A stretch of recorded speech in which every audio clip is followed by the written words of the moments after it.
In this video, I'm going to show you how to add a mobile number to your Steam account step by step. Adding your phone number can help improve account security, make recovery easier, and give you access to important Steam features that rely on phone verification.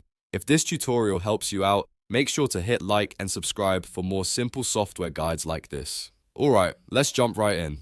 First, open the Steam app on your computer, or if you prefer, open Steam in your web browser and sign in to your account. Once you're logged in, look to the top right corner and click on your profile name. This will open your account menu where you'll see several options for managing your Steam account. From that menu, select Account Details. This is where Steam keeps your profile and security settings, including your contact information.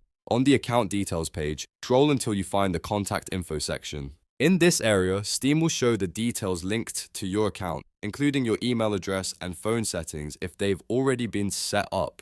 If you haven't added a phone number before, you'll see an option that says Add a phone number. If your account already has one connected, you may instead see Manage your phone number. Click the appropriate option to continue. Next, Steam will ask you to enter your mobile number. Choose your country code first if needed, then type in the full number carefully. Make sure there are no mistakes because Steam will send a verification code to that exact number. After entering your mobile number, click Next. Steam will now send a confirmation code to your phone by SMS. Open your messages and look for the code from Steam. Once you receive it, return to the Steam window and enter the confirmation code exactly as shown. If the code is correct, Steam will verify your number and link it to your account.